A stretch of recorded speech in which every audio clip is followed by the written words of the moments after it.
ಕುಲ್ಫಿ ಅಂದರೆ ಯಾರಿಗೆಲ್ಲ ಇಷ್ಟ ಇರಲ್ಲ, ನನಗಾದರೆ ತುಂಬಾ ಇಷ್ಟ ಕುಲ್ಫಿ. ನಾನು ಸ್ಕೂಲ್ಗೆ ಹೋಗೋವಾಗ 2 ರುಪೀಸ್ ಆದರೆ ಇತ್ತು. ಈಗ ಹುಡುಕಿದ್ರೂ ಸಿಗಲ್ಲ, ಅದಕ್ಕೆ ನಾನು ಮನೆಯಲ್ಲೇ ಇವಾಗ ಟ್ರೆಂಡಿಂಗಲ್ಲಿ ಐತೆ ಅಂತ ನಾನಾದರೆ ಟ್ರೈ ಮಾಡ್ತಾ ಇದ್ದೀನಿ.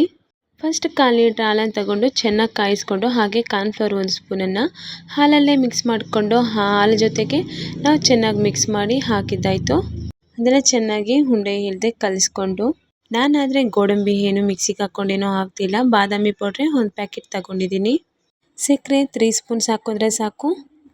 ಬಾದಾಮಿ ಪೌಡರ್ 1 ಪ್ಯಾಕೆಟ್ ಹಾಕ್ಕೊಂಡಿದ್ದೀನಿ. ನಾವೆಷ್ಟು ಬಾದಾಮಿ ಪೌಡ್ರ್ ಹಾಕ್ಕೊತೀವೋ ಅಷ್ಟೊಂದು ಟೇಸ್ಟ್ ಕೊಡುತ್ತೆ. ಐಸ್ ಮೇಕರ್ ಆದರೆ ಮೀಶೋಲ್ಲಿ ಬುಕ್ ಮಾಡಿಕೊಂಡೆ ನಾನು. ಒಂದೊಂದಾಗಿ ಈ ಮಿಲ್ಕ್ ಶೇಕನ್ನು ನಾವು ಐಸ್ ಕ್ರೀಮ್ಸ್ಗೆ ಹಾಕ್ಕೊಂಡು ಐಸ್ ಕ್ರೀಮ್ ಸ್ಟಿಕ್ಸ್ನ ಕ್ಲೋಸ್ ಮಾಡ್ಕೊಳ್ಳೋದು. ಆಗ ಡೀಪ್ ಫ್ರಿಜ್ನಲ್ಲಿ 2 ಅವರ್ಸ್ ಇದ್ದರೆ ಸಾಕು, ಐಸ್ ಕ್ರೀಮ್ ಅನ್ನೋದು ಆಗೋಗುತ್ತೆ. ಮಿಕ್ಕಿದ್ದನ್ನು ನಾನು ಈ ಐಸ್ ಕ್ರೀಮ್ ಬೌಲ್ಗೆ ಹಾಕ್ಕೊಂಡು ಐಸ್ ಕ್ರೀಮ್ಗೆ ಎಲ್ಲ ರೆಡಿ ಮಾಡಿದ್ದಾಯಿತು. ಈಗ ಫ್ರಿಜ್ಜಲ್ಲಿ ಇಕ್ಕೋದೇನೆ.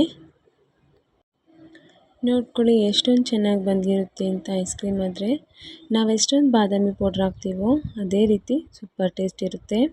ನಮಗೆ ಯಾವ ಫ್ಲೇವರ್ ಬೇಕೋ ಆ ಫ್ಲೇವರ್ ಮಾಡ್ಕೋಬೋದು. ನೋಡಿ, ಈಗ ಯಾವಾಗೋ 8ಲ್ಲಿ ತಿಂತಾಯಿದ್ವಿ ಇದನ್ನು, ಈಗ ಮನೆಯಲ್ಲೇ ಮಾಡ್ಕೊಂಡು ತಿಂತಾಯಿದ್ವಿ. ಸೂಪರ್ ಇರುತ್ತೆ, ಟ್ರೈ ಮಾಡಿ.